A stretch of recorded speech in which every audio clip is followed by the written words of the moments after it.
Okay, so welcome everyone to our session. This is our Ngöndro session for lesson 36. So let's take a few minutes just to bring back the attention to our body and mind. So we get ready to start the session. So make sure yourself comfortable.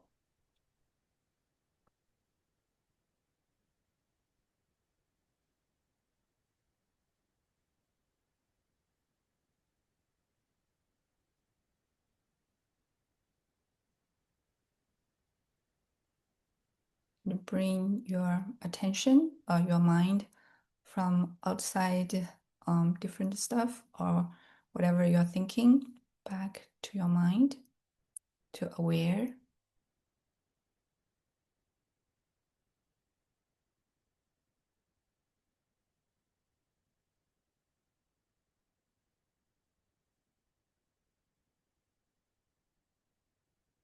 So the awareness is the key of the meditation.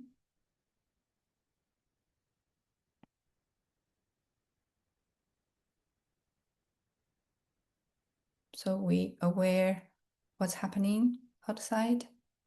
We aware inward, the thought, feeling. Just rest your mind aware.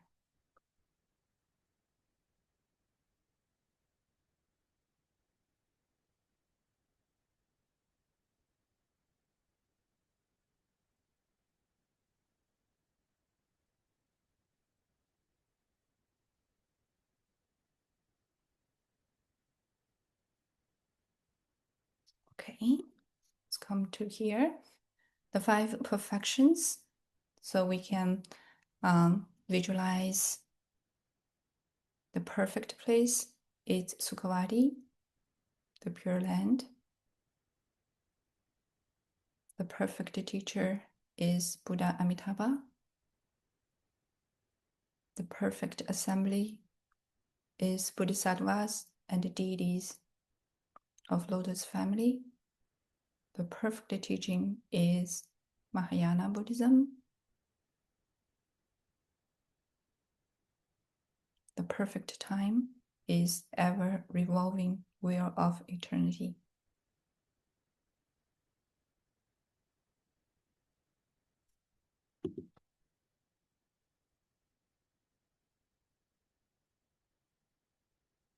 With the 5 perfections in mind, we can visualize the tanka.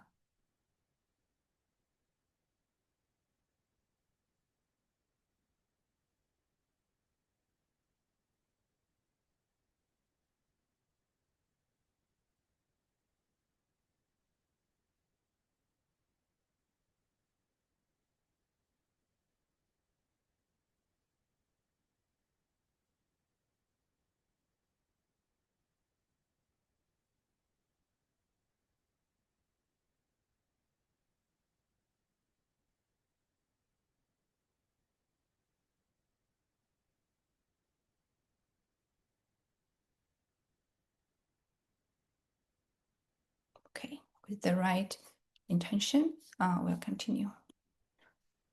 Taking refuge and generating bodhicitta. Please put your palm together. We can pray together. In the Buddha, Dharma, and the Spring Assembly, I take refuge until I attain enlightenment. Through the merit of practicing generosity and so forth, may I attain Buddhahood for the benefit of all beings.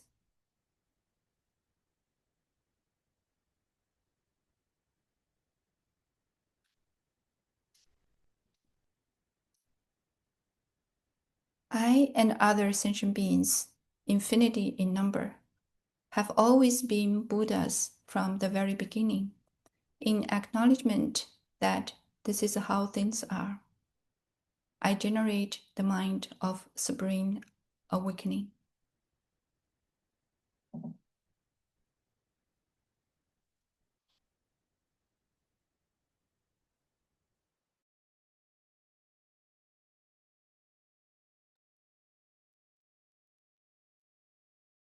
The 7-line prayer. Hom ujin ijinashansan bema gesa dombola. Yenzer joku ujini bema juni tisoja. Kudu kanjo mambogo jiji jisa dajoji. Hinji laju shasoso guru bema sede hom.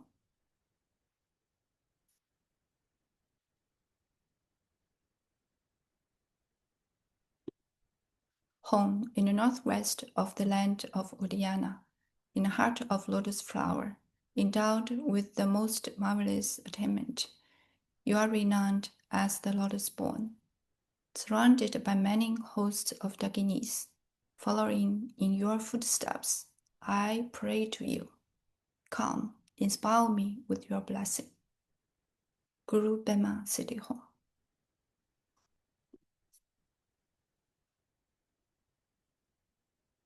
Pray to Jigme Pongso Rinpoche in the pure realm of the great sacred site, the five-peaked mountain. The blessings of wonder-free wisdom ripened in your mind. Jigme Pongso, at your feet I pray. Inspire me with your blessings. Transmit the realization of the wisdom mind.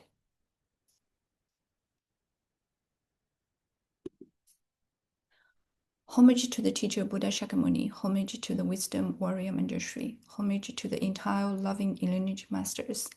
The unsuppressed, profound, and wonderful Dharma is difficult to meet for hundreds and thousands, millions eons. Now that I get the chance to see, hear, receive, and practice it, may I understand the ultimate meaning of Tathagata.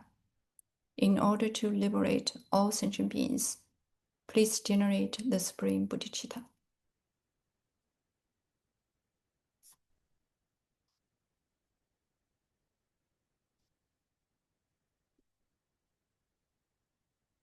Now we recite the Patrul Rinpoche's the prayer for this teaching, this chapter's teaching. Seeing the impermanent and illusory nature of three realms, you have left the trivial affairs of this life behind like spit. Through ascetic practice, you have followed the footsteps of eminent virtuous ones of old. Peerless Guru, at your feet, I humbly bow.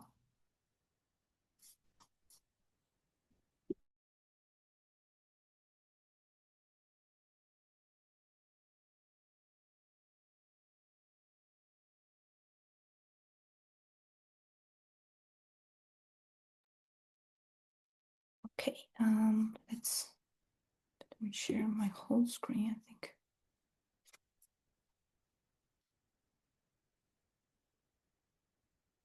Okay, so let's look at the outlines of the word of my perfect teacher.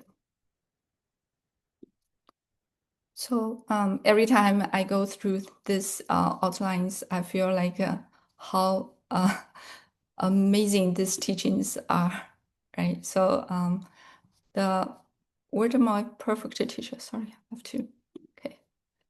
All right, the word of my perfect teacher, the whole teachings only contained two parts. The first one is the proper way to listen to the spiritual teachings. The second is the teaching itself. So for the proper way to listen to the teachings is very, very important, because if we don't have the proper way, we're not getting the destination, right? So this is the very important part.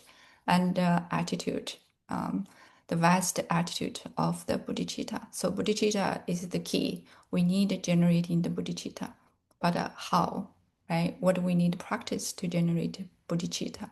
For the in Dzogchen context, bodhicitta sometimes refer to the nature of mind. So first is the great compassion and the wisdom. So bodhicitta, we need compassion and wisdom. Then what's the method to have the compassion and wisdom? So we have like we have practiced the Vajrayana. Why? Because the vast skills it means they have lots of pith instructions, and the practice is very direct. And then in very short time, we can achieve the realization. So it has the same goal, but free from all confusion, rich in method, without difficulties. That's why we come here. We practice it.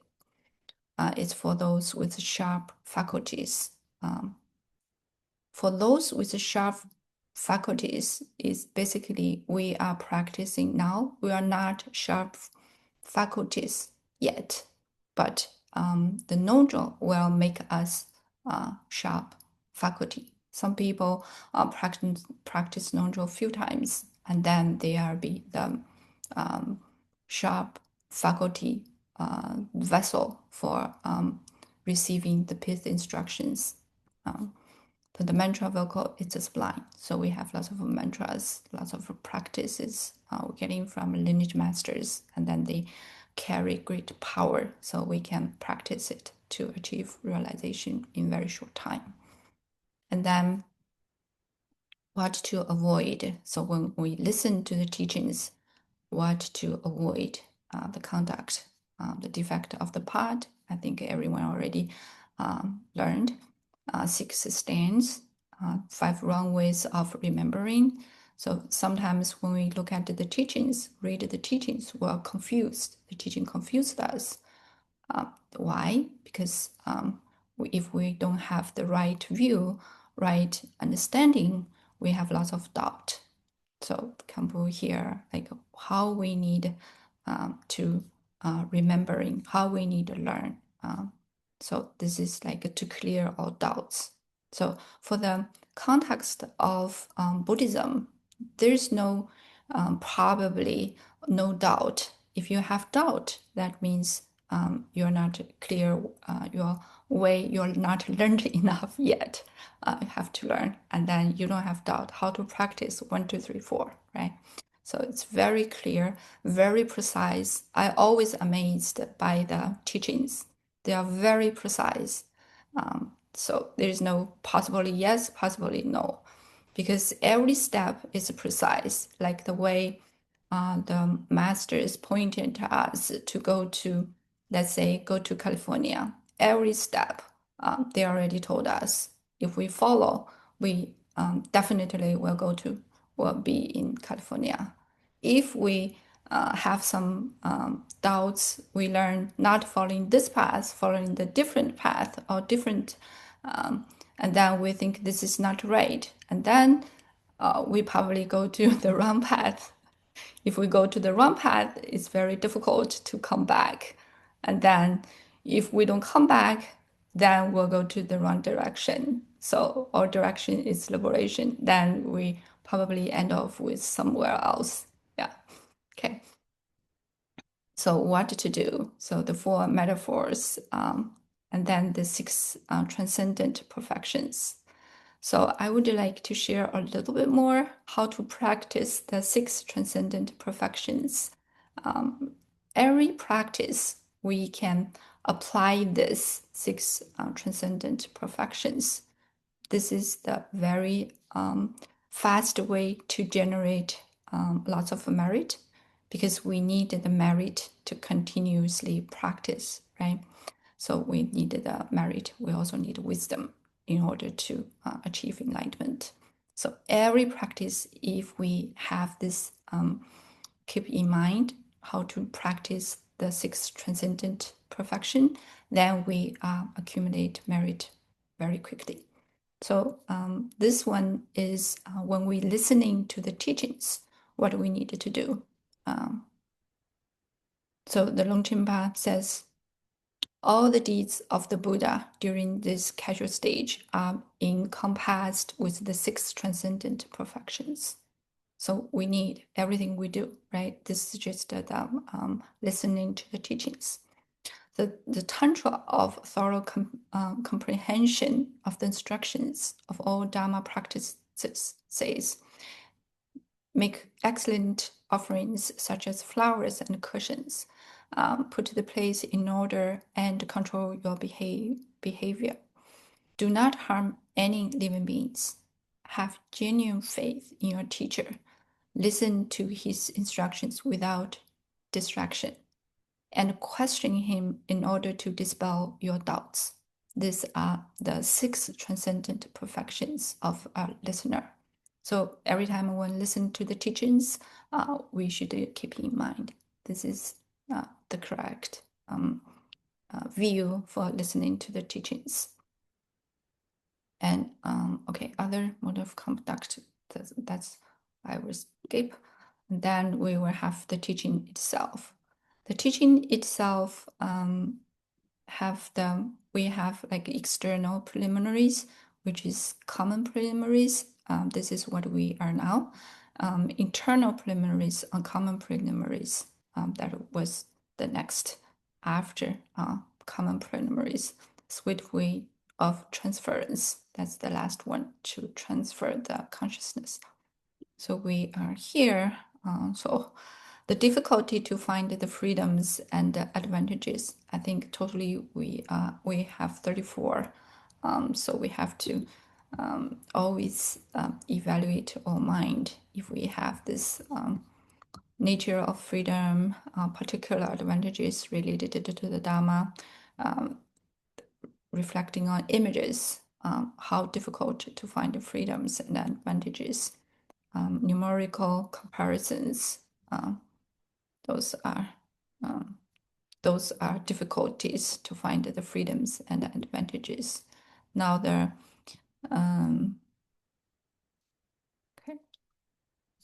So actually I skipped some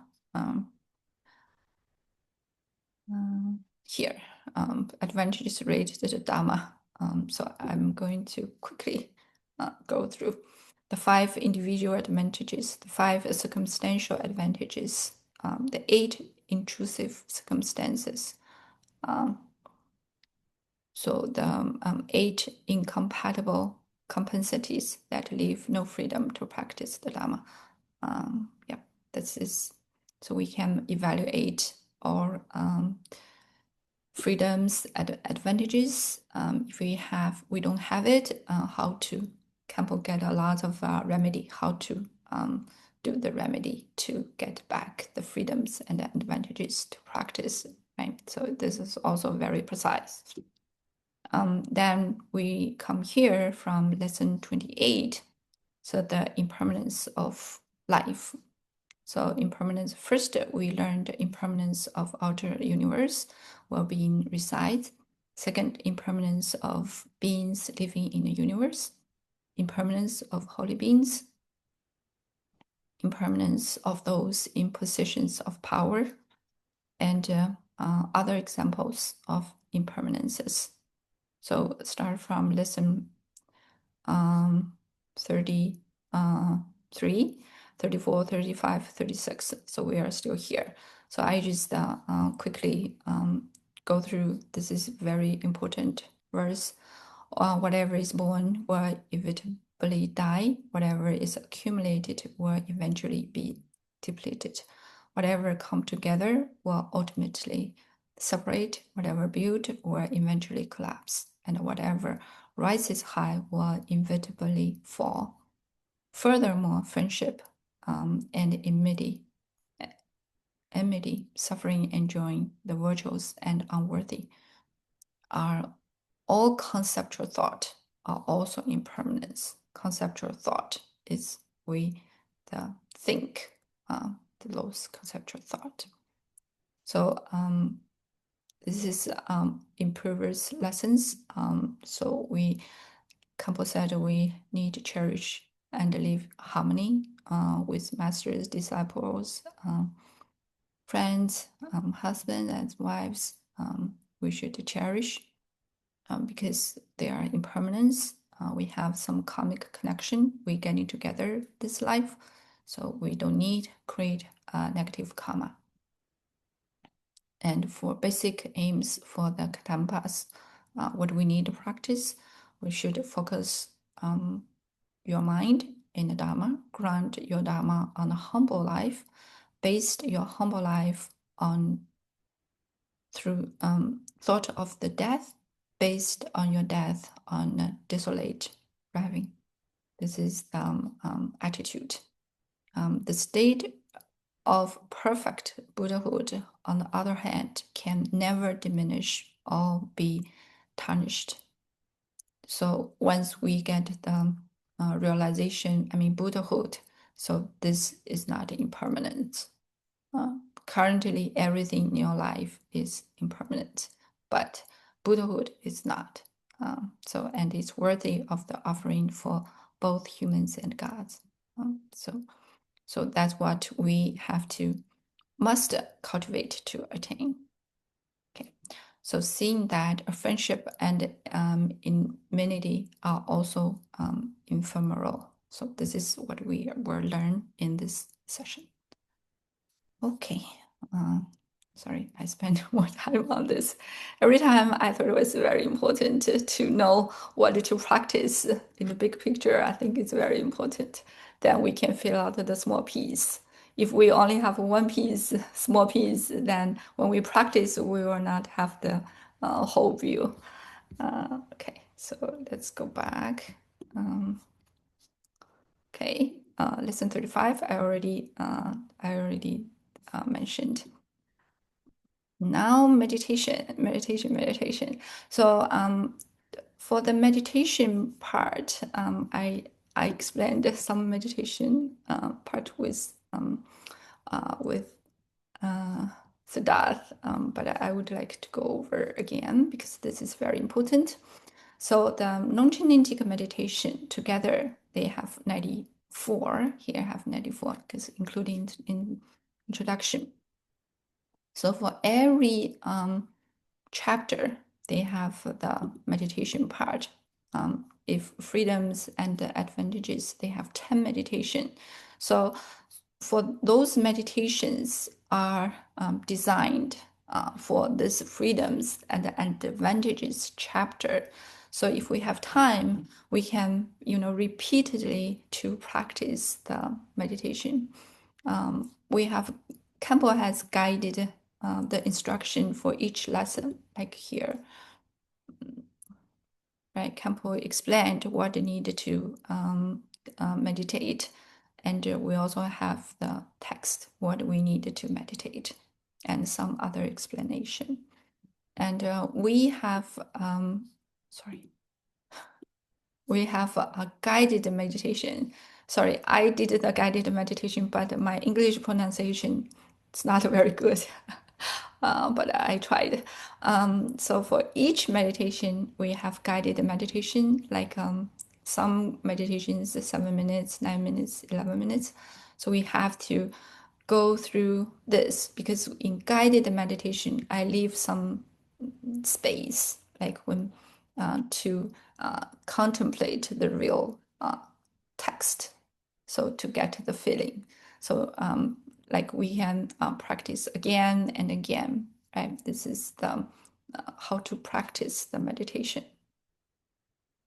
But for each chapter has these numbers of meditations. If you missed, right? So you can just go back. And for which meditation, for which lesson, sorry, this is very complex, but I think, but it's very powerful. If you follow this, the quantity and quality, you will get very powerful lessons from this lineage, because the meditation is basically from Longchenpa's the rest. Sorry, what's the nature? Let me go back to introduction. The Longchenpa's rest your finding comfort and ease in the nature of mind. Longchenpa has three very important works. This is one of them. So this is carry Longchenpa's teaching. The whole teaching is coming from Longchenpa, right? Longchenpa in a wisdom mind transferred to Jime Limba. So this teaching is from Longchenpa, who Longchenpa is getting this teaching from Padmasambhava. So the whole mind terma Longchenpa transformed to Jime Limpa, and the Jime Limpa continuously, right? Jimmy Gawi Nugu is Jime Limba's, I think it's Jime Limba's disciple. And then Jime Gawi Nugu transformed this teachings to Patrul Rinpoche. And the word of my perfect teacher is written by Patrul Rinpoche. So whenever we practice Longchenpa's teachings, it's very powerful. Yeah, that's my personal experience. Even my words are not very correct, but the teachings is very powerful. So okay, so every chapter we have like some chapters. The first chapter has 10, 12. And then by looking at this one, this is master sheet for which meditation is for which lesson. So lesson 14, we started the meditation 1. And then I put the guided meditation here, also put the compose link, instruction link here. So for which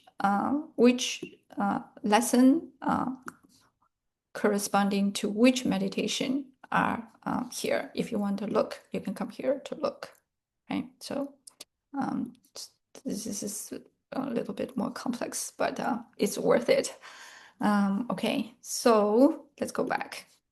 So when we practice meditation, so we normally started to listen and then to generate the bodhicitta, right? So and then dedication, this whole guided part. But when we practice it, most of the time spent on thinking, right? Because this meditation is analytical meditation style. So we need to convince ourselves. This is like many unpredictable cause of death, right? Like this meditation, we need to think about the text and then to make sure, yes, I am confirmed, I have conviction. But when you finish the meditation, right, before the dedication, if you are tired, you can do two things. First thing is you can rest your mind a little bit, right? When you rest your mind, you are tired of thinking, of analyzing, reasoning the context of the teaching. Then you're tired, you rest some time. Then probably when you rest, you don't have any thought, right? This is like and then you can rest some time in non-conceptual status, right? I think one day Kim asked this question, what is non-conceptual? When you rest without the thought, you don't have concept, you don't have thought. You can rest a little bit. They have very deep meaning under this practice, right? And then when you rest some time and then you have thought coming, you think about this and that, you can go back to do analytical meditation. So analytical meditation and resting meditation can alternative. In the beginning, because we have so many thoughts, so we have to have a different ways to calm down our thought. So we tell our mind, because we are familiar with thinking, right? Every time, every day we have lots of thought. We have to do lots of thinking. Then we give our mind task, think this impermanence. And then we think. And then we get tired. I said, oh, okay, I'm tired. I don't want to think anymore. And then you rest, right? And this is the resting meditation. In the beginning, think more. Then when we practice more and more, you can rest a little bit more, without thought. But it's not you make situation without thought. So it's just naturally without thought because you think too much. This is the practice, okay? So you can do that as well. Then rest some time, and then when thought come, then you can go back to think again, analytical meditation. Yeah. Okay. Can I ask a question? Go ahead. When you said rest in meditation, do you mean uh, without any thoughts, with your eyes closed, and it's just resting there in a meditative state without thinking? So is it, No, was that what you mean? um, Not lying down, right? You no, don't no, want me to lie not down. lying down. You just stay here. Let's rest. Like what I say, rest. Just stay like it is. You can rest there for 1 minute. Let's rest.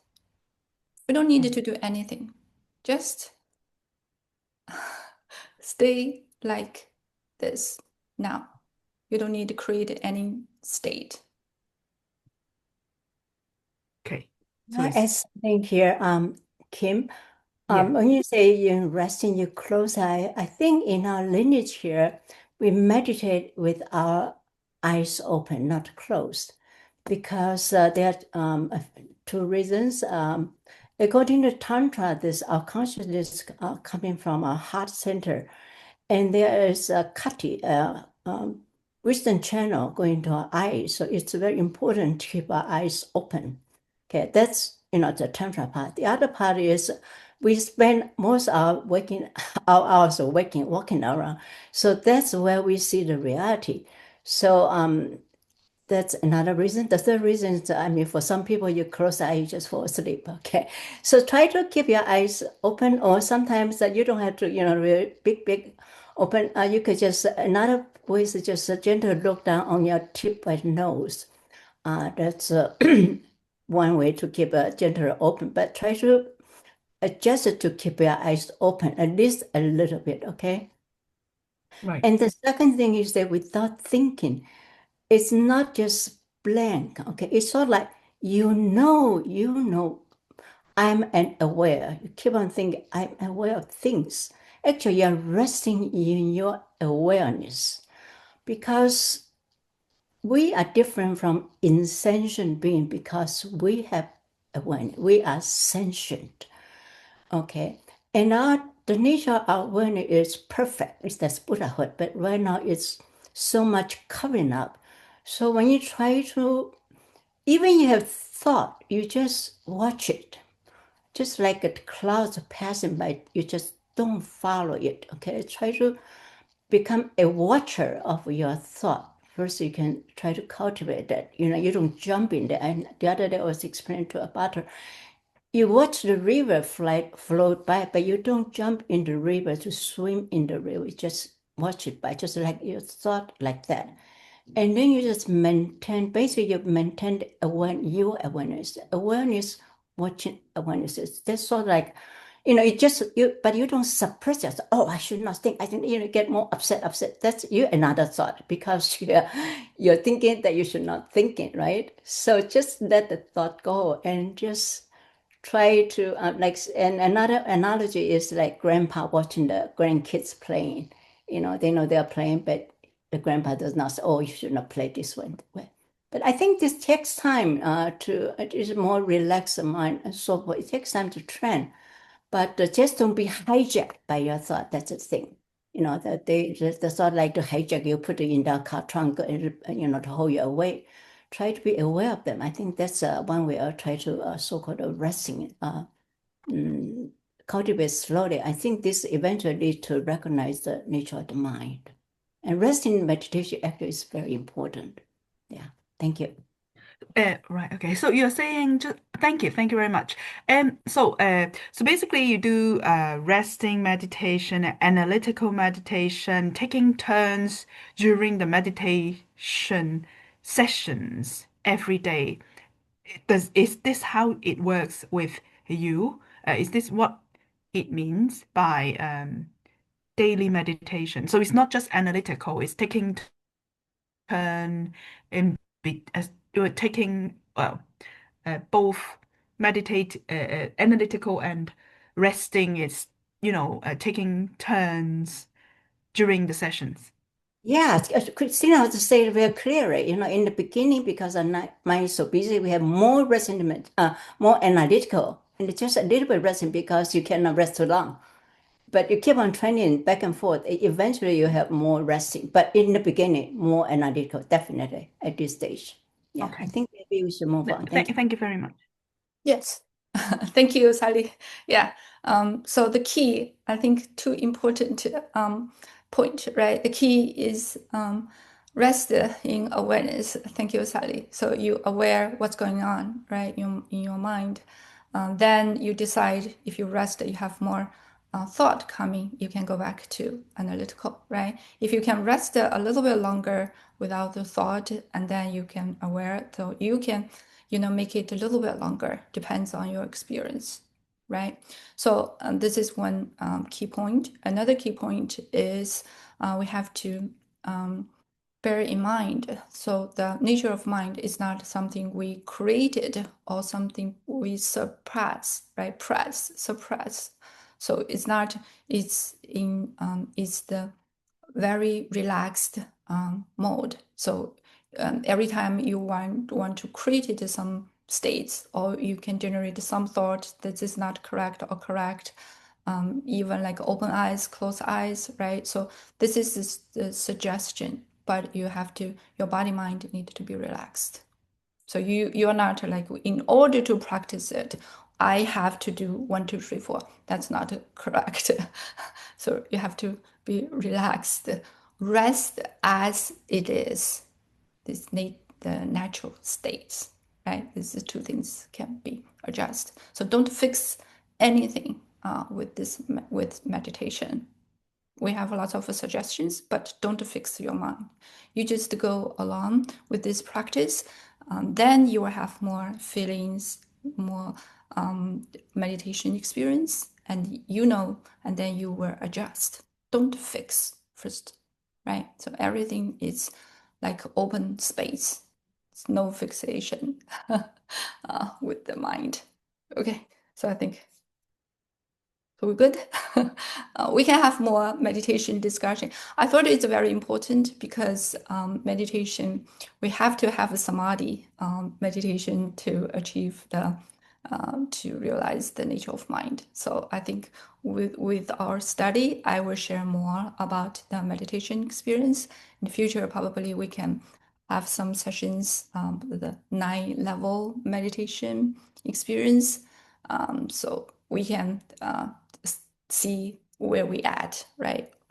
That's why for meditation as well, they are very precisely, very, it's not, you can practice this, you also can practice that, right? The method, we have lots of method. We have a very precise, like evaluation, how to evaluate your steps. So how do you practice? That's also very precise. So we can spend a little bit more time to discuss. Every time, like my turn, I will share some meditation content. Okay, so now let's continue. Otherwise, we'll be late. So text reading. Let me bring the text. So 36. Let's say who want to go first? Kim, would you mind to go first? Okay. Thank you. Right. We are still in the section on other examples of impermanence. Impermanence is a crucial practice for us practitioners. I've emphasized this repeatedly in previous classes. It is very sharp pith instructions, and its practice can directly serve our attachment to this life. To become a practitioner, true practitioner, we must first renounce our current life. Of course, it is futile to merely pay lip service to this. We must earnestly cultivate the conviction that worldly pursuits such as fame, status, wealth, and pleasures are nothing but illusions and dreams without real meaning. Those who understand this can release their attachment to this life and inevitably develop faith in the Dharma. Therefore, both monastic and lay practitioners should diligently engage in this practice. Many people either claim they are too busy to practice or too lazy to do so. This is because they haven't cultivated a sense of urgency through the practice of impermanence. Otherwise, they wouldn't be idle and procrastinate on their Dharma practice. Thus, the teachings in the words of my perfect teacher are extremely important, especially the four common preliminary practices, which we should implement repeatedly. Some people believe they have practiced enough, saying I've meditated for a month and I've been practicing for over a year, but their practice is far from sufficient. We must persevere in our practice month after month and year after year. Through continuous sustained practice, the meaning of the Dharma will fully arise in our minds, making our practice fruitful. So, Sok I don't know how to pronounce this, Rinpoche, um, shared that his root Lama, Dilgo Jens Rinpoche, always carried a copy of the words of my perfect teacher with him throughout his life. No matter where he went, it was a long-standing routine for Dilgo Khyentse Rinpoche to read a few pages of the text after each morning practice. Songsa Khyentse Rinpoche also mentioned that he had received the transmissions of these texts more than 10 times from Dilgo Khyentse Rinpoche, several of which occurred when Dilgo Khyentse Rinpoche was teaching a large crowd and he was present, while others happened at Dilgo Khyentse Rinpoche agreement to his request or for other reasons. As you know, Dilgo Khyentse Rinpoche was widely recognized as a great accomplished master and a highly realized yogi in both the Tibetan region and India. If a great master like him never took the words of my perfect teacher lightly and didn't consider the text to be basic or merely for beginners, then we, the descendant practitioners, should not pay it little attention. Sometimes when I went to see a doctor elsewhere, some people from Loringa visited me in the hospital. I often asked them, what do you have in your bag? Some hesitated to tell me. Perhaps they had a stack of cash inside and were afraid I would confiscate it. Others reply it's a copy of the words of my perfect teacher.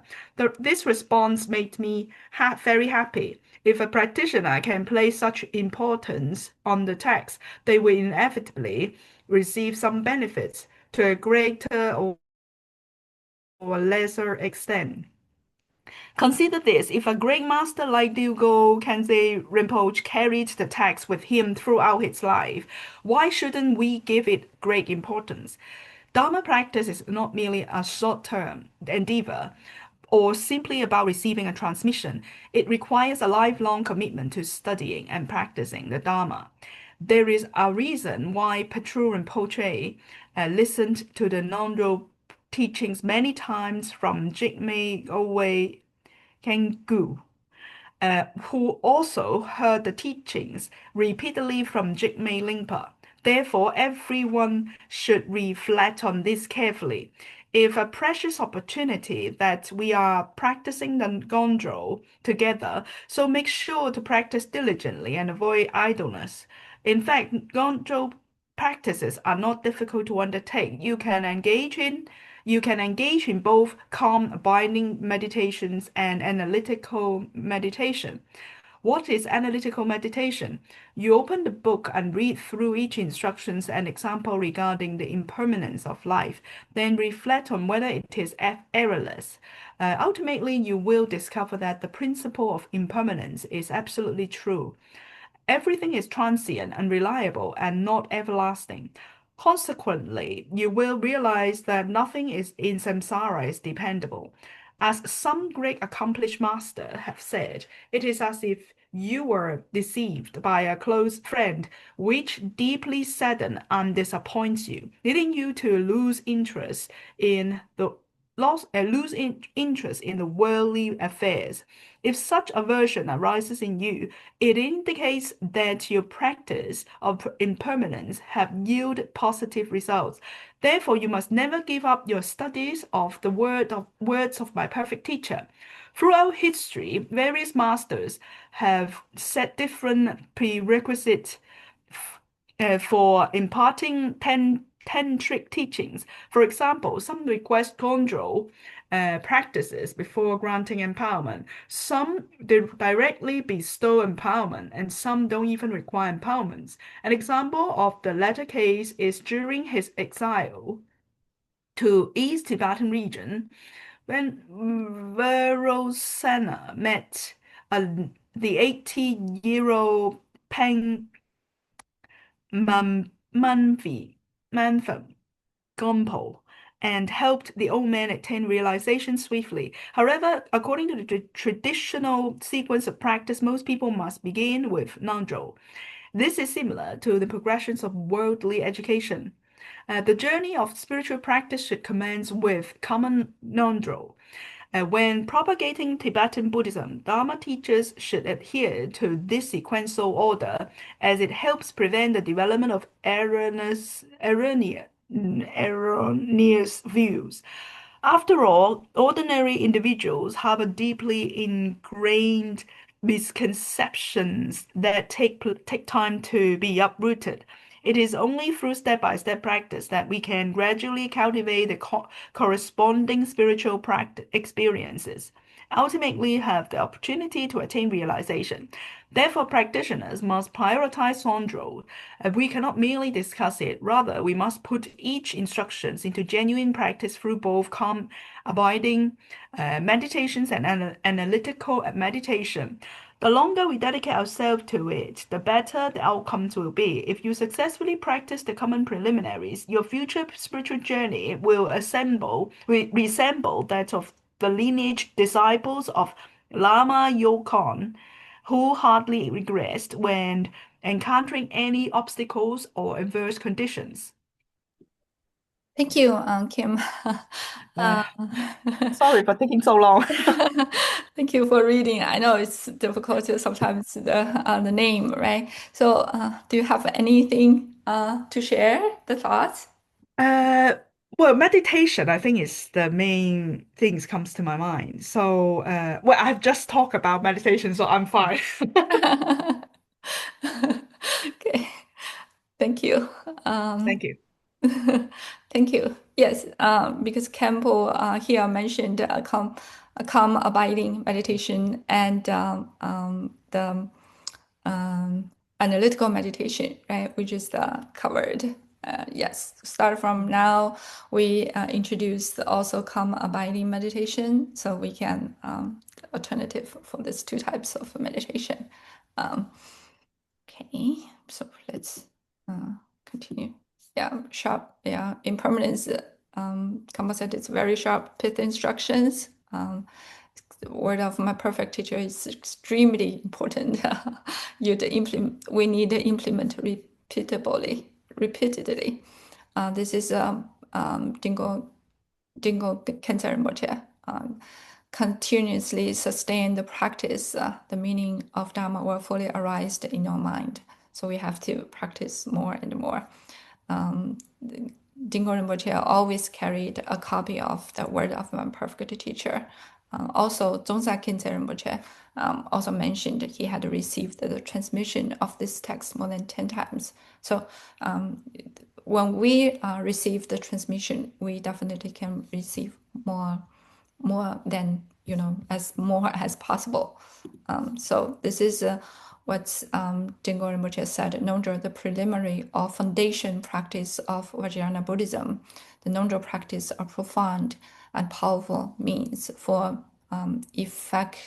effecting a deep purification and transformation. So we have to and at every level of our being, not only do the prepare the practitioner for the profound path of Vajrayana and teachings of Dzogchen, but they are also lead him or her gradually towards the experience of enlightenment. So that means if we practice correctly, we will have the experience step by step towards enlightenment. This is very important. And Ngöndro Rinpoche said, when we take our first step on the path, we're not yet capable of helping others. To accomplish the good of others, we must first perfect ourselves by purifying and transforming our mind. This is the aim, what we call the preliminary practice, which establishes the foundation of all spiritual progress. You may feel like dispensing with this foundation in order to practice teachings that you think is more profound. But if you do so, you are building the palace on the surface of a frozen lake. So this is exactly very similar to what we learned from Khenpo Sodaji, right? So all the enlightenment masters said the same thing for us. So we're not so it's better to stick with the process we get from the previous masters. Engage both the common binding meditation and the analytical meditation. What is the analytical meditation? So we already covered. So I think, can I read the next section? Yes, button day. Let me come here to the next. Yes, please. Sorry, Butter D. Sorry, I don't know how to practice your name. Please go ahead. And now let's move on to the next part of this section. Fortune and sorrow are so unpredictable. Some may wonder, someone has committed heinous crimes, such as killing, yet it seems he doesn't suffer for this. Instead, his business thrives, and his life appears very happy. Does this mean that the law of karma versus actions bring happiness while vice leads to suffering is failing? It is not. Upon careful examination, you will find that the negative actions he is currently committing may not yield immediate consequences. Whereas the happiness he is experiencing now results from his past good deeds. Therefore, the law of karma never fails.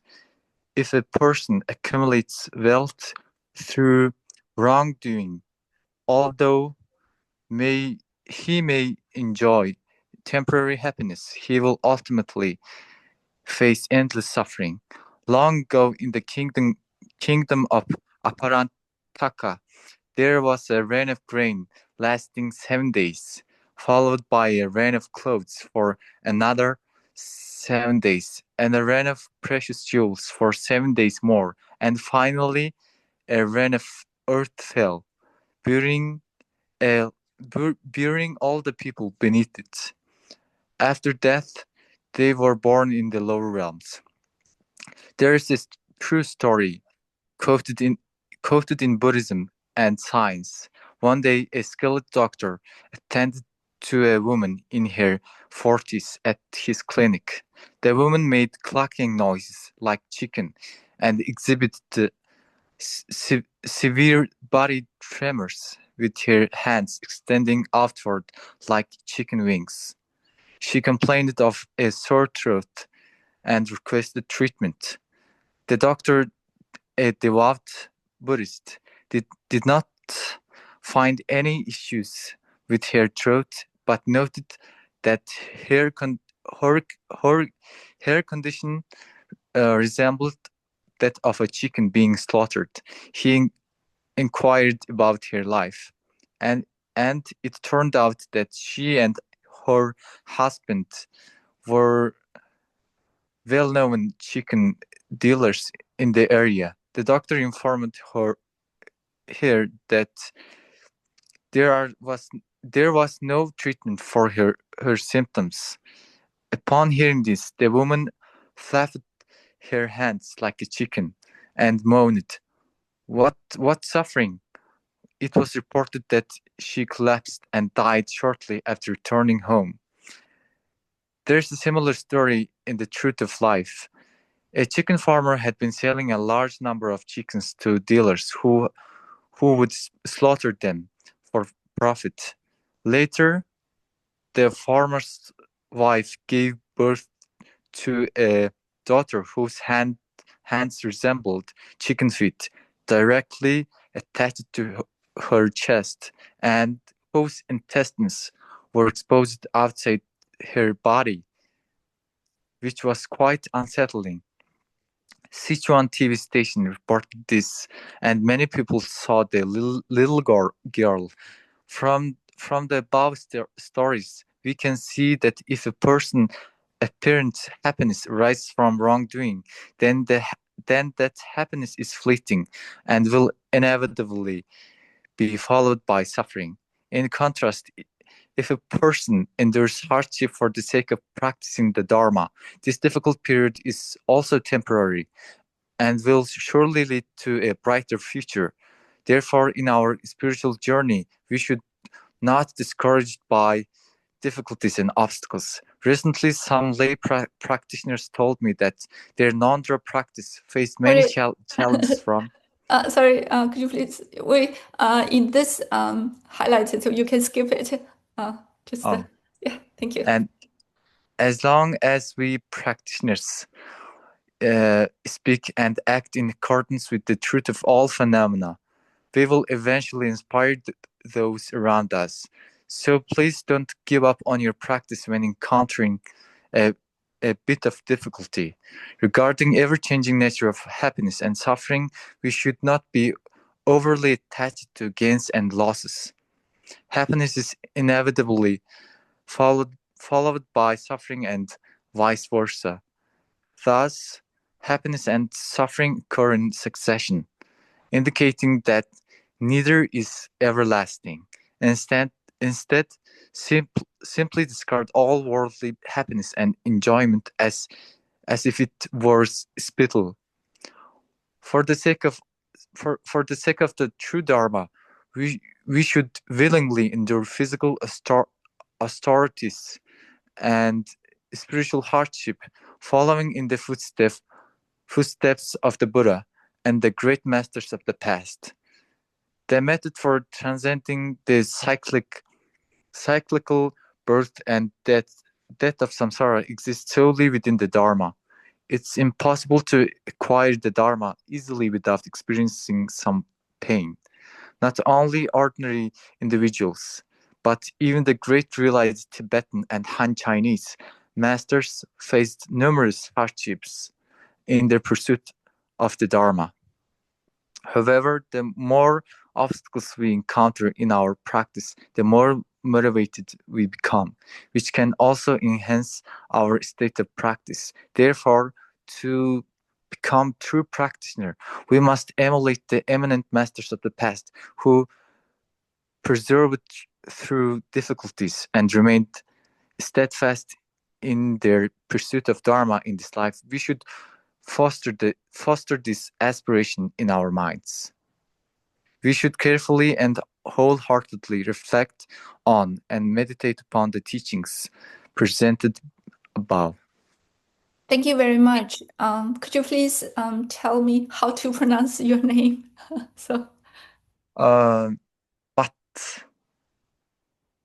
But. Okay. Yeah, but. Thank you very much. Yeah.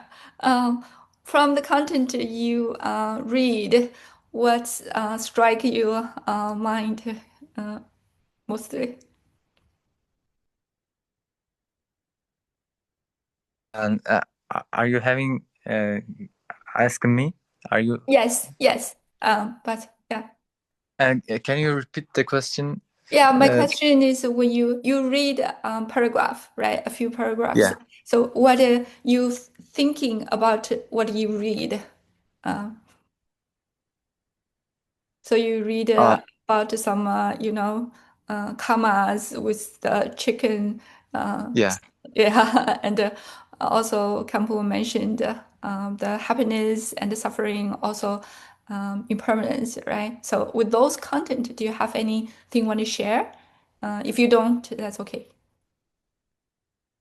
Just the section I have read. Yes. Anything else is also okay. Yeah, I want to speak generally in the 36 36th lesson, and it's about nothing is reliable, and even when we are young, we will have to face a lot of difficulties when it comes to the practicing the Dharma. And what I realized is that we cannot um, just view ourselves as we have so much time, and we don't know our death.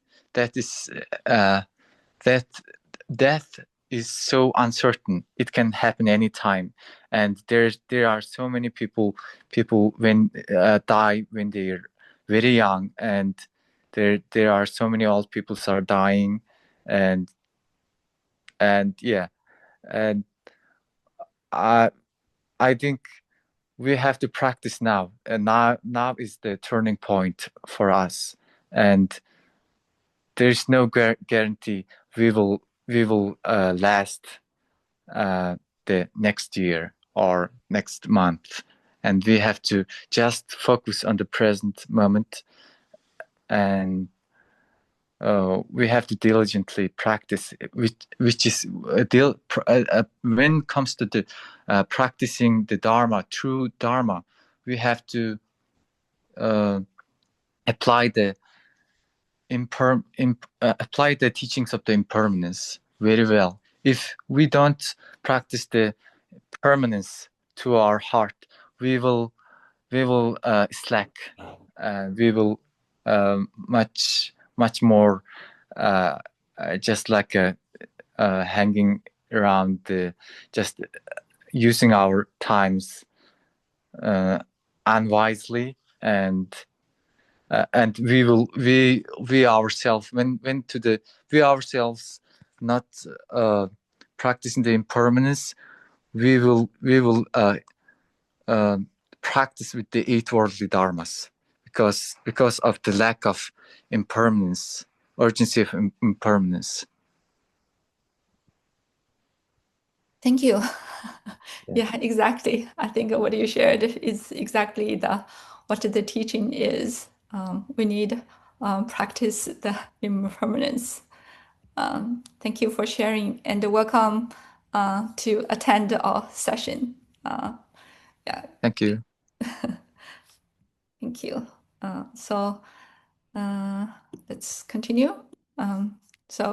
This I already read when our first when we go over the outlines. So for the more friendship and in enmity, suffering and joy, virtuous and unworthy are all conceptual thought, are also impermanent. So I just quickly. So the negative actions a person is currently committing may not yield immediate consequence because it's not ripened yet. If a person accumulates wealth through the wrongdoing, eventually he will ultimately face endless suffering. So there is a story we already read. So for the sake of true Dharma, we should willing the endure physical hardship. So and also Campo mentioned the more obstacles we encounter in our practice, actually we can enhance our state of practice if we overcome those obstacles. Yeah. So let's continue. The reading 3. Okay. Let's see.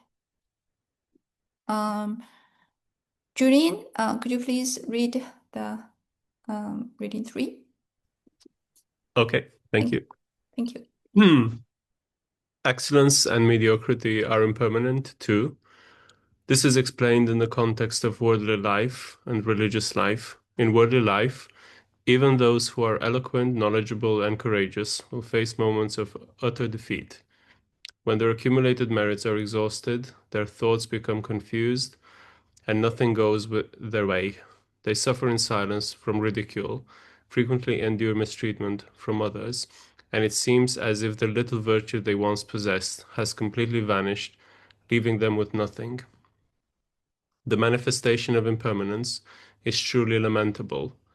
Such cases exist not only around us, but also throughout history. There are many such occurrences in this world. It is sad that many people encounter examples of impermanence, yet remain oblivious to them. As a result, they don't apply the principle of impermanence in their lives, let alone put it into practice. Some history teachers, including renowned professors, only describe the when and what of a historical event in their presentations without guiding students to reflect on the meaning of impermanence. In fact, impermanence affects everyone. No matter how intelligent and competent you are now, in due time, you will become dim-witted and easily deceived. Therefore, before I reach that point, I'm trying to seize the moment and translate the precious text of Tibetan Buddhism into Chinese. Meanwhile, I'm also working to compile those profound instructions. Otherwise, impermanence may arrive swiftly, and if I am not in good health, or if something else happens to me, I may not have the opportunity to accomplish these tasks. Impermanence manifests in various ways. A good person may become bad, a bad person may become good. Others, once considered unwise and lacking insight, were often dismissed as frauds or hypocrites. However, when they acquired wealth and influence, they gained the trust of others and were seen as shrewd, capable, and knowledgeable individuals. As the saying goes, an elderly cheat becomes the master. I know Geshe from Drango, a large Gelug monastery in the Trango area of Kham. 20 years ago, he was an illiterate lay practitioner working near the monastery. At the time, many people looked down on him. Later, he developed renunciation, went to India and studied Dharma for 20 years. Initially, he didn't understand a word, but through diligent study, he attained a Geshe degree. When he returned to Trango, all the locals and the monastery's Sangha stood in a long line to welcome him and offer him katas. Now he is the abbot of Drango and teaches the Sangha every day. Once he visited me and we chatted about the principle of impermanence. He expressed his deep understanding of impermanence. Had he not taken ordination and studied the Dharma, he would not have achieved what he has today. This could also happen to people you know. Someone who was once in an inferior position, perceived to have little intelligence and poor conduct, can become wealthy, capable, and powerful within a few years, often becoming quite arrogant. Therefore, in a person's short lifetime, significant changes can occur. With a good person becoming evil and an evil person becoming good. Some Dharma students were once very good at oral presentations and written exams, and many predicted they would become great Dharma masters. But I hesitated to say so. After all, the future is uncertain. One monastic previously behaved very poorly, and many people strongly urged me to expel him from the Sangha. However, I wanted to give him one more chance because he didn't seriously violate the regulations of our academy. When I visited other places, I encountered individuals expelled from Larungar. They now have many disciples, substantial financial support, and large-scale Dharma activities. I received very warm hospitality from them. So many things are impermanent. Thank you, Julian. Do you have anything to share?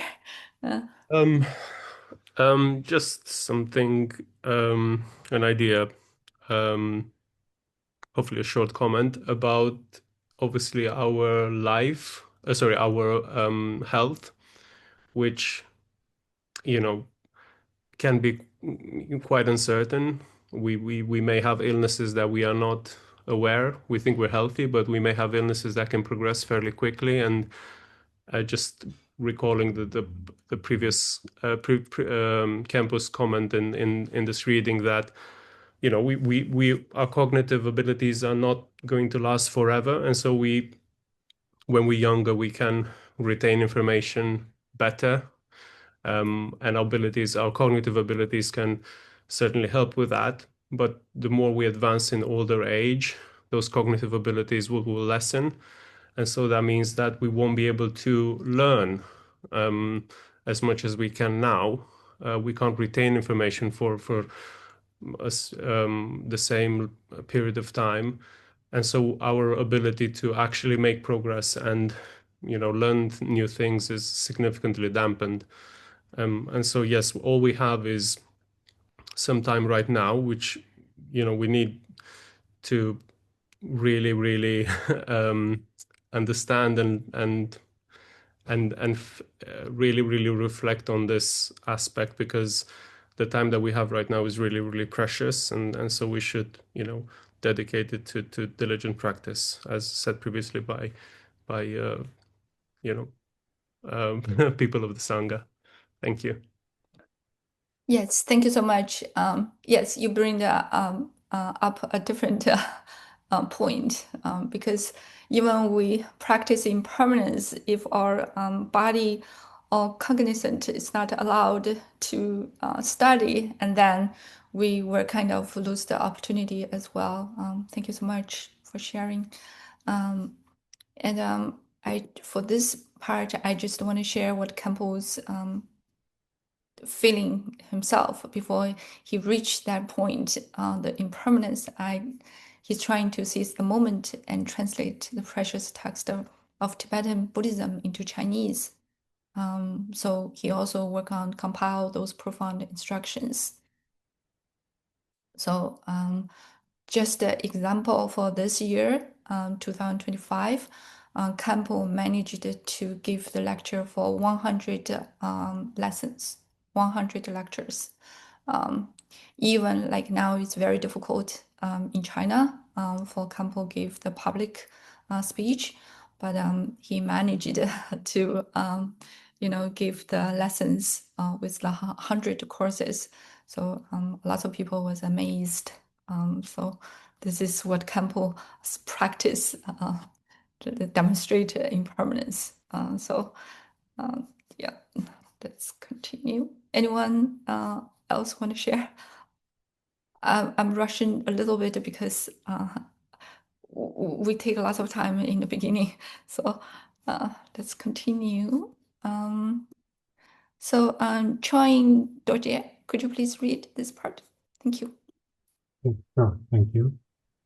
In religious life too, there is a saying: in old age, sages seek knowledge, renunciants accumulate wealth, and Dharma teachers become heads of household. In old age, sages seek knowledge. Some practitioners were in retreat and practiced diligently in their youth, speaking to no one for years. However, in old age, they ceased their meditation and instead focus on hearing and contemplating the Dharma. This, in fact, is not beneficial. When you are young, you should listen and contemplate the Dharma well, whereas in old age, you should meditate on the Dharma well. Patur Rinpoche said, those who meditate when young and who hear and contemplate when old bring no benefit to themselves and become the subject of others' ridicule. If you study none of Buddha's teaching and only meditate in retreat during your youth, and then begin to listen and to contemplate, begin to listen to and contemplate to the Dharma in old age. This not only offers no benefit to yourself, but also invites others to laugh at you.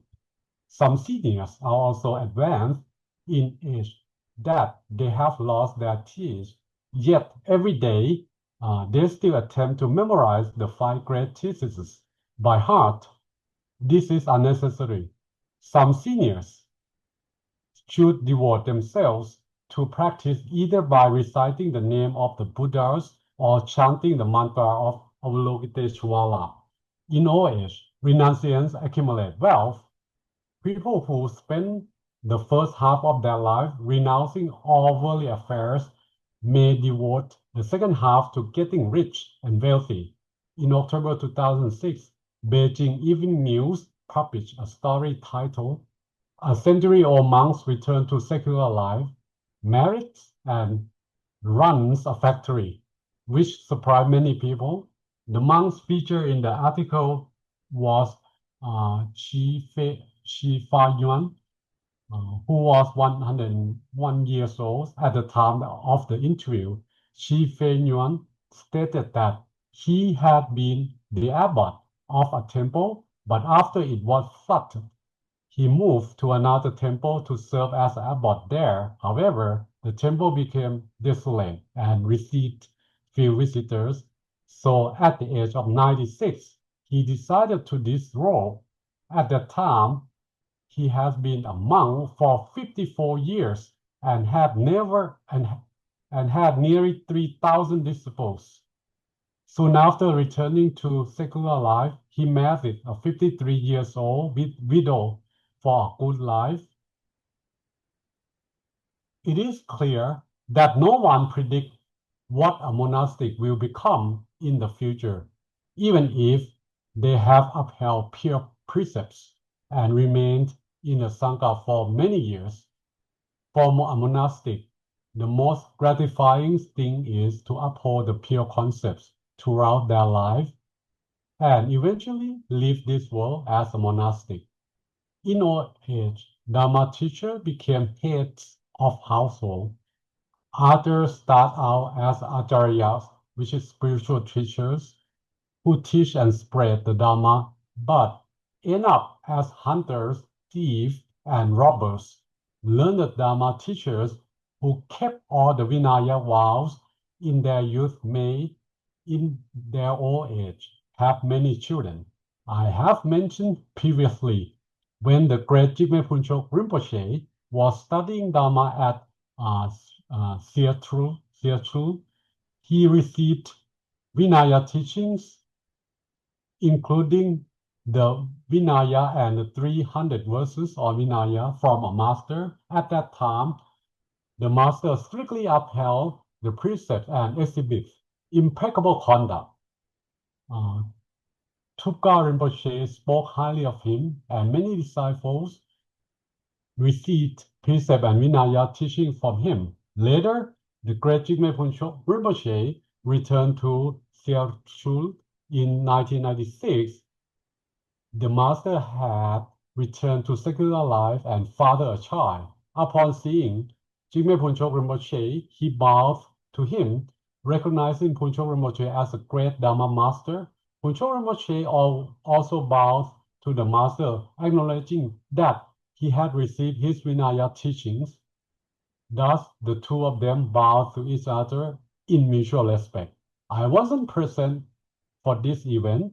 It was one of Jigme Phunchok Rinpoche's attendants who relayed the story to me. The great Jigme Phunchok Rinpoche often praised and expressed his respect for this master during his old teachings. A Khenpo in my home monastery used to uphold pure precepts in his youth and was on equal footing with the abbot and tugus. Later, during the Cultural Revolution, he not only broke his precepts and fathered more than a dozen children, but also slandered the Dharma and beat his root Lama during the struggle sessions. What a tragic transformation. He died a few years ago, and I heard that it was a very miserable death. From what happens around us, we can see that everything is impermanent, including our spiritual practice. Therefore, there's no point in showing off our practice of or thinking too highly of ourselves. Thank you, Join. Do you have anything to share? Yeah, this I think this leading number 4 remind me of the four, is it called four apartment or something. I cannot remember exactly, but what is going up high can fall down. What you accumulate in this life finally end up disappear, and the fame or anything that you have now can also disappear. So this basically I think in Word of My Perfect Teacher, there's one paragraph say that the best concepts that you can hold in your mind is the concept of impermanent that will drive your practice. Because when you think of the impermanent, you will not let even 1 minute slip away. Just like one Geshe, Kadampa Geshe, I think his name is Karakomchung, if I'm not mistaken, that he was thinking about that time he was in a retreat in a mountain, high up in a mountain, and then in front of his cave, there's a one tree going up. That tree is a thorny tree, and then he's thinking about cutting it when he go out to make a food or something and come back. And when he contemplate about impermanent, he think, why wasting my time cutting that tree? By the time I cut down the tree, I might already dead anyway. So it spent, I think, almost 10 or 12 years in that cave, in and out from the cave without cutting that thorny tree. And at the end, he achieved a very high realization. And still, after he passed away, that tree is still there. That's the level of how he actually take the impermanent to his heart. Thank you. Thank you, Joy. Exactly. Sorry to Go ahead. digress. Sorry to digress from the subject. I want to ask the Choing Dorje about the can you teach me a Tibetan? I'm sorry, I'm not a native Tibetan speaker, but I can recommend you. I'll type in the chat box. Let's see. This is one of the group that's ongoing. It's a group teaching. I'm not attending this class, but many of my friends attending it, and they all say that this teacher is quite good. So you can join anytime. You just go to the website and then there's a WhatsApp group there. Then there are class recording as well, and you can schedule a private class with the teacher as well. Yeah, just Thank send you. it to the Zoom chat. Thank you. You're welcome. Thank you. Thank you for sharing. That was good discussion, and also a good story Join shared. So let's continue. Okay, let's see. Hey, Ruby, could you please read this part? Thank you. Yeah. Okay. On the other hand, some people spend the first half of their lives solely creating negative karma, but in the latter half, they devote themselves entirely to practicing the dharma and attain realization. Even if they do not achieve realization, they have already taken refuge in Buddhism and are reborn in a pure land after death. Yesterday, a Dharma practitioner mentioned that he had worked as a butcher for 2 or 3 years and had killed many sheep. He realized that he must now purify his wrongdoings and practice diligently. Another practitioner shared that to repent his negative actions, he undertook a pilgrimage to Mount Utai, Mount Jiwao, and Mount Putoa, performing full prostrations every 3 steps.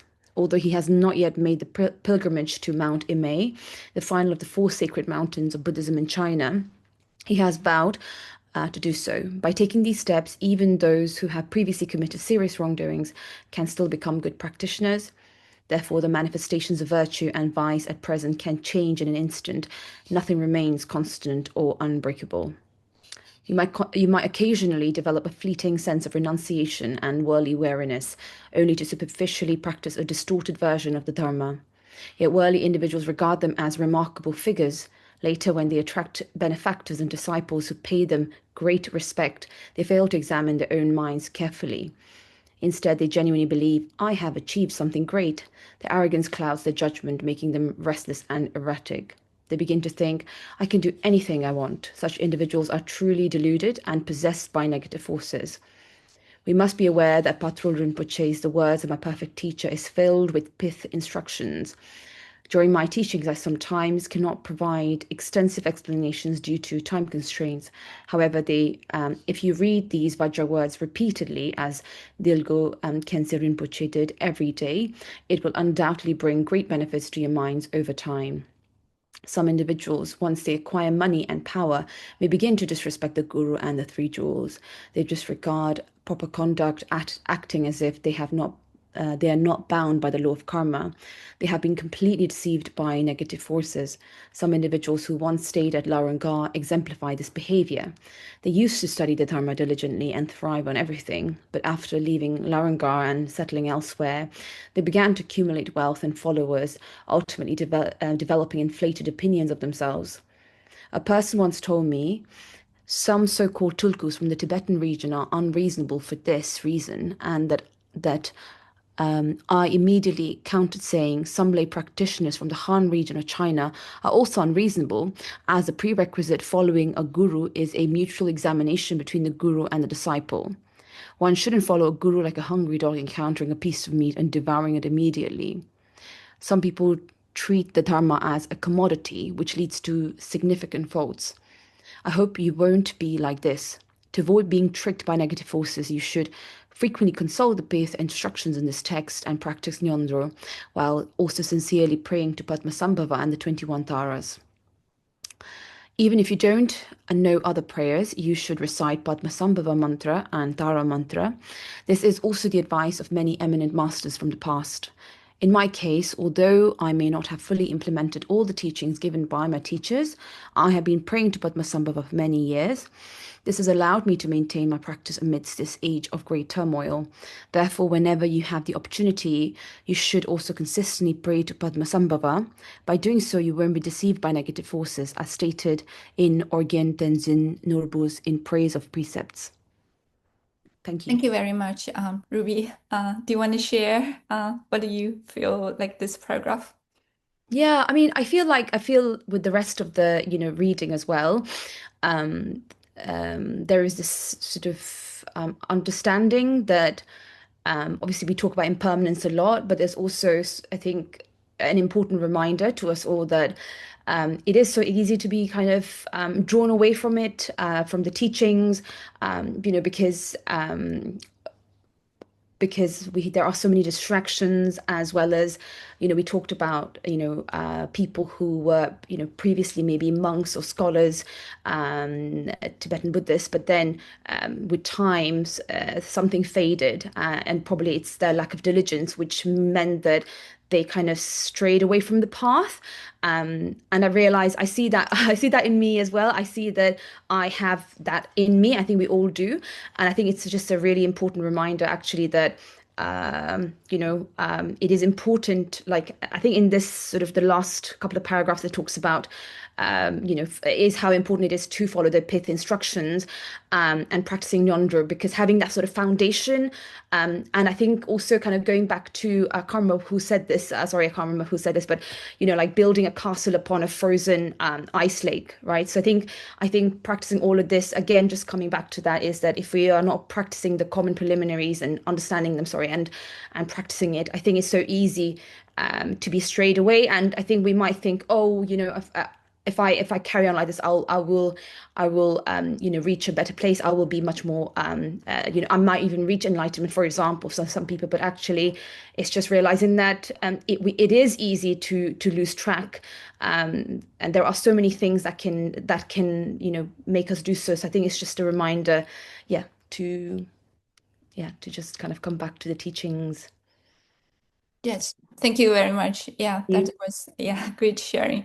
For my perspective, I always amazed by like how to practice the Dharma, right? So in the beginning, I always like think like what my mom said to light the incense, kettle prostration, even like half prostration. That's the. But when I joined the study group, and when I learned, I amazed like everything is precise. I think you already heard me to speak a lot of times. But if you do correct and you do efficient, it's kind of correct. It's correct mindset. You will make your self practice improve very fast. It's not like you need, but I think the way to practice and like the sequence to practice is very, very important. You can, make progress very quickly. Okay, thank you. Okay, we will continue. I think E, could you please read this section? Thank you. Second. Thank you. Just skip the gray color highlight part. Okay. You can. Sorry, one second. I'm on the phone, so if you have, I'm sorry, I'll start again. Before one has eradicated self-clinging and realized the wisdom of no self to attain the sublime state of noble being, the appearances of virtue and vice do not endure. If you have attained the fruit of realization, you need not worry about any negative changes in behavior. However, if you have neither uprooted self-clinging nor developed the wisdom of emptiness, then both excellence and mediocrity are impermanent. It may be that today you wish to practice diligence, but later you might engage in a spree of wrongdoings as if possessed by a demon. As mentioned earlier, it is quite sad if a monk chooses to disrobe in his 90s. Contemplate constantly on death and impermanence. Examine the faults within your own minds and remain humble. A practitioner doesn't need great fame or abundant wealth. Having basic living provisions is sufficient. A practitioner should always adopt a humble position and act in accordance with the Dharma. Mature Rinpoche said, only by practicing the Dharma impeccably can we propagate the Dharma and benefit beings. You can skip skip this part. Okay, go ahead. Cultivate a sense of renunciation with samsara and desire for liberation. Our body, speech, and mind should be calm, disciplined, and cautious. We should meditate on the impermanence of all compounded things and reflect on the suffering of samsara, maintaining unwavering faith and deep renunciation at all times. As Justin Millaret himself said, in a cave in the desolate valley, always maintain a heart of renunciation. With firm, unwavering faith, I will never part from you, my Guru, Buddha of the 3 times. When a true practitioner practices in an isolated cave, he becomes consistently disenchanted with samsara. He maintains unwavering faith in the 3 jewels, and this faith does not waver from day to day. Faith and renunciation are the foundation of the Dharma. According to Kadampa teachings, there are 4 primary sources for cultivating faith. 1, following the qualified teacher.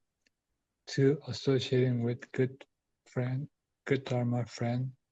3. Reflecting on impermanence. 4. Studying Buddhist scriptures. We must adhere to these instructions and put them into practice. Otherwise, it is impossible to determine what one will become in the future, as temporary discursive thoughts are impermanent. There was once a man who, after experiencing betrayal by close friends and abandonment by others, turned to Buddhism. Through diligent practice, he became an excellent monk named Tangpa Bhikshu, having control over energy and mind and ability to fly in the sky. One day, while making offering to a hungry spirit, he attracted a large gathering of pigeons. Seeing this, he thought to himself, only I had such a vast army, I could exterminate my enemies. Because he failed to transform this negative thought, he later disrobed and became a military leader. Sometimes a fleeting thought can lead to a terrible consequence. Emperor Shunzi of the Qing dynasty said in his verses of ordination, exchanging the purple kasaya for a golden robe is all because of single erroneous thought in the past. As I was originally an intolerant monk from the West, how did I end up being born into the imperial family? In the record of water mirror churning back heaven, Master Hushan, who shared a story about Emperor Chengzhen, the 16th and last emperor of the Ming dynasty. In his previous life, Emperor Chengzhen was a monk earnestly pursuing the Dharma. However, during his practice, this monk often indulged in a fantasy of becoming an emperor in the future. Eventually, he died at a young age. The abbot had his corpse tied to a horse's tail, so that it would be torn to pieces until it was completely disintegrated. This was meant to alleviate his suffering in his next life. However, 2 of his fellow monks did not understand the abbot's intention. Finding it difficult to follow the abbot's order, they secretly buried the monk's corpse. As a result, the monk was incarcerated as emperor. Incarnated as Emperor Chongzhen, who later hanged himself from the tree at Maishan, a small hill in present-day Jingshan Park in Beijing. Thank you. There, Thank you very much, Yi. Welcome to our session. Do you have anything you want to share with this paragraph? Oh boy, there's a lot of things. I guess I think maybe have to be careful with the Dharma practice. Try to be not to, I guess, lose the focus and become go into that direction. So I think that was the main thing. Sorry, I don't have too much thing to say. Sorry. No problem. Yeah, you already shared the most important part for this paragraph is if we have bad intention, we always try to keep us monitor our body, mind, speech, have a good intention. If we have a bad intention, we should confession quickly. So always aware what is going on our mind. Yeah, that's the. Thank you very much for attending our class. Excuse me. Go ahead. I just think, is it that being a monastic, the standard must be higher. So I mean, I'm a lay person. So I do actually think about something else while practicing Dharma meditation. Sometimes my mind just sway away. So my question is, do you think that the standard for monastic is higher than layperson? So if they meditate while during meditations, they think of something else. And while I'll do exactly the same thing, I'm thinking of something else while my meditation is that they need to, well, it's just a question. Does it mean they have a more serious consequence compared to a layperson? For my understanding, yes, I think monastic has the higher precept than layperson. And for other things you just mentioned, like for everyone, I think because we we are not, realized practitioners, so we don't have realization. Of course, we have a lot of random thought, sometimes not a good thought. It's because it coming from our previous life, the habitual pattern, right? That is from our karma. So it will, when we practice more, we do confession more, and then those thought, like negative thought or some will decrease. This is the process of purification.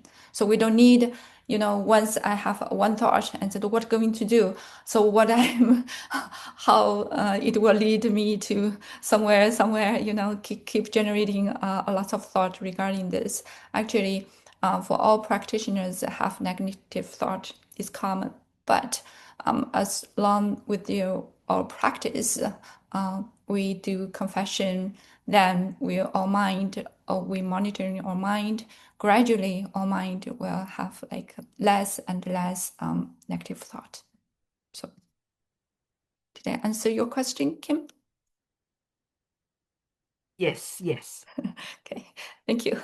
So, okay, let's continue. Go ahead. Someone's talking? No? Okay. So, hello. Someone is talking?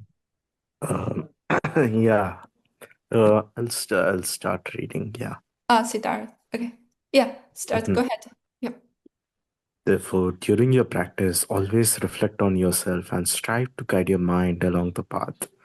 For now, we may rely on the support of good teachers and supportive friends to provide us with opportunities to practice the Dharma. However, the thoughts of an ordinary person are not dependable. Therefore, we should diligently practice the Dharma day and night and remain committed to our practice as long as we live. As for remaining committed to our practice for as long as we live, it reminds me of the story of Sushi, the Chinese poet of the Song dynasty, whom I mentioned in the previous teaching. Sushi enjoyed reading from a young age. He was gifted and clever, never forgetting anything he read. Every time he read an article, he could recite it without missing a single word. After years of diligent study, he was quite learned.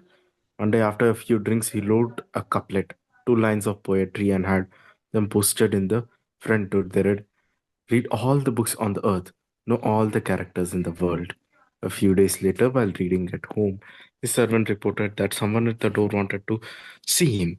When Sushi came out, he saw an old woman with white hair. She pointed out to the couplet to the door and asked, "Have you read all the books on the earth and known all the characters of the world?"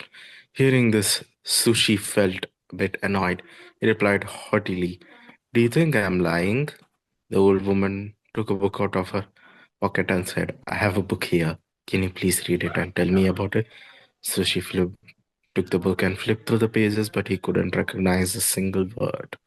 Feeling ashamed of his arrogant statement, he reached out and attempted to tear the couplet from the door, but the woman hurriedly stopped him and said, "Wait, I can edit the couplet." She added two words: "Determined to read all the books on the earth, aspired to know all the characters in the world."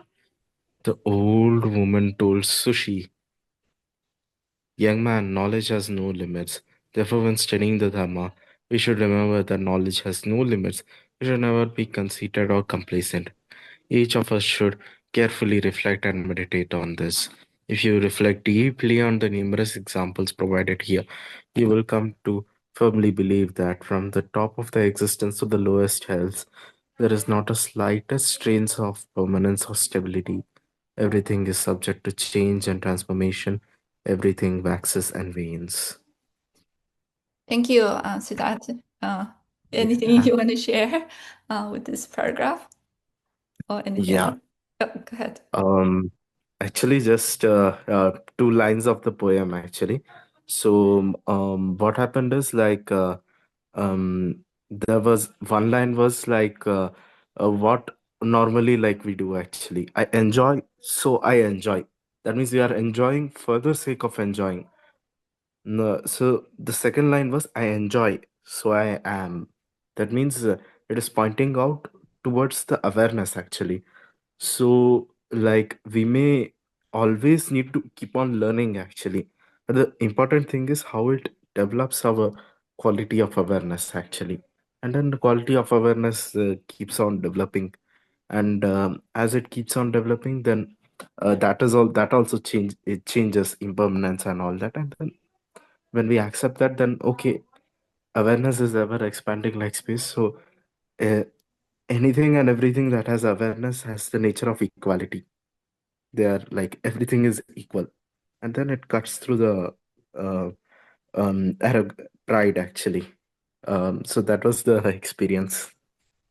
Thank you. Thank you, Siddharth, for sharing.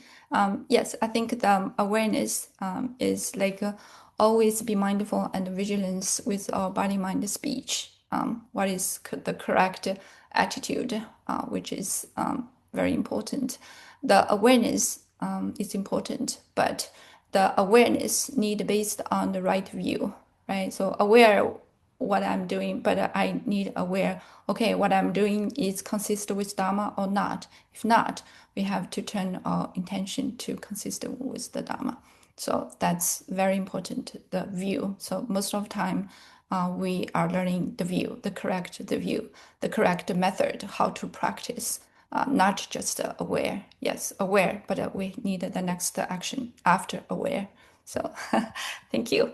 So I think because we already, we have the faith renunciation. Faith, I think we have a lot of paragraph in the future. We are talking about how to cultivate the faith. And then this is like always reflect on yourself, strive to guide your mind along the path, right? How to guide our minds, because we need to have the correct view. So remain committed to our practice for as long as we live. So this is the story about the sushi. Sushi, determined, read all the books. So aspired to know all the characters in the world, because there's no limit. Okay, anything? Sorry, I passed the time, 20 minutes. Anything want to share? Anyone? Okay, if not, please put the palm together. So we'll do the dedication together.